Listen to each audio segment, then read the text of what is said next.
सूरज को उगते हुए और अस्त होते हुए तो हम सब ने देखा है, लेकिन क्या आप जानते हैं कि उगता हुआ सूर्य सबसे पहले कहाँ दिखाई देता है? और अगर जापान में सबसे पहले सूर्य नहीं दिखाई देता तो फिर जापान को उगते हुए सूर्य का देश क्यों कहा जाता है? दोस्तों, इन सवालों का जवाब बड़ा ही दिलचस्प है, जिसे जानना वाकई आपके लिए रोमांचक और ज्ञानवर्धक होगा। तो हेलो दोस्तों, मैं हूँ आपका दोस्त विवेक और स्वागत करता हूँ साइंस स्टेप चैनल के एक नए एपिसोड पर। तो आप भी जल्दी से वीडियो को लाइक कर दीजिए और हमारे चैनल को सब्सक्राइब करके जुड़ सकते हैं हमारे साथ। तो आइए शुरू करते हैं। उगते हुए सूर्य का खूबसूरत नजारा देखना तो हम सभी को अच्छा लगता है। ऐसा कहा भी जाता है कि अगर आपको एक अच्छे दिन की शुरुआत चाहिए तो सुबह जल्दी उठकर सूर्योदय जरूर देखना चाहिए। इससे हमारा पूरा दिन ताजगी भरा निकलता है। सूरज के निकलने के साथ ही रात का सन्नाटा गायब होने लगता है और वातावरण में चहल पहल का माहौल बनने लगता है। हमारा सूर्य पूर्व दिशा से निकलकर पश्चिम दिशा में छिपता है, लेकिन वास्तव में तो सूर्य अपनी जगह पर स्थिर रहता है और पृथ्वी उसके चक्कर लगाती रहती है। सूर्य के चक्कर लगाने के साथ ही पृथ्वी अपनी धुरी पर भी लट्टू की तरह घूमती है। पृथ्वी की इसी प्रक्रिया की वजह से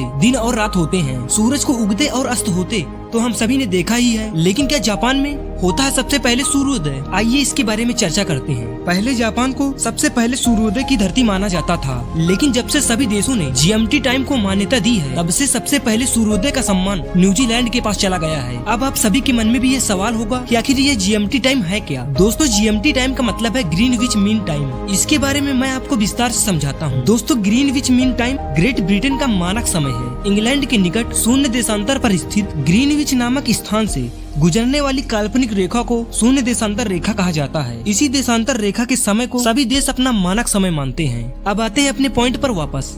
न्यूजीलैंड का मानक समय GMT+13 है, तो वहीं दूसरी तरफ जापान का मानक समय GMT+9 है। जिस वक्त न्यूजीलैंड में सुबह के 6 बज रहे होते हैं, उस समय जापान में रात के 2 बजते हैं। इसके अलावा जब भी नए साल की बात आती है तो सबसे पहले न्यूजीलैंड में ही नए साल का जश्न मनाया जाता है। इस नए टाइम जोन के अनुसार दुनिया में सबसे पहले सूरज न्यूजीलैंड में ही निकलता है। अब अपने अगले पॉइंट पर बात करते हैं कि जब सबसे पहले सूरज न्यूजीलैंड में निकलता है तो फिर जापान को उगते हुए सूर्य का देश क्यों कहा जाता है? दोस्तों, इस सवाल का जवाब जापान के नाम में ही छुपा है। जी हाँ दोस्तों, ऐसा इसलिए है क्योंकि जापानी में देश को निहोन या निप्पोन कहा जाता है। निहोन और जापान शब्द की उत्पत्ति एक ही शब्द से हुई है, जिनका शाब्दिक अर्थ है जहाँ सूर्य उगता है। एक बार जब इटालवी व्यापारी और खोजकर्ता मार्को पोलो ने 13वीं शताब्दी में जापान को पश्चिमी दुनिया से परिचित करवाया। वास्तव में उन्होंने कभी जापान की यात्रा नहीं की, बल्कि वो चीन के दक्षिणी भाग में गए थे, जहाँ लोगों ने उन्हें जापान के बारे में बताया था। दक्षिण चीन के लोगों के अनुसार जापान उस दिशा में था जहां मार्को पोलो ने यात्रा की थी और जहां सूर्य उगता है।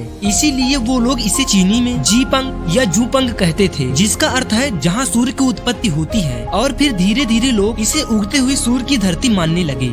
वहीं अगर बात भारत की करें तो भारत में सबसे पहले सूर्योदय अरुणाचल प्रदेश में होता है। अरुणाचल प्रदेश का नाम भी सूर्य का प्रतीक माना जाता है। इसके नाम अरुण का अर्थ है सूर्य और चल का अर्थ होता है उगना, अर्थात जहाँ पर सूर्य उगता है। दोस्तों, अरुणाचल प्रदेश में स्थित डोंग वैली नामक स्थान पर सबसे पहले सूर्य की किरणें पड़ती हैं। दोस्तों, इन सब के बारे में आप भी हमें अपनी राय कमेंट बॉक्स में दे सकते हैं। उम्मीद करते हैं यह जानकारी आपको पसंद आई होगी। मिलते हैं नेक्स्ट वीडियो में।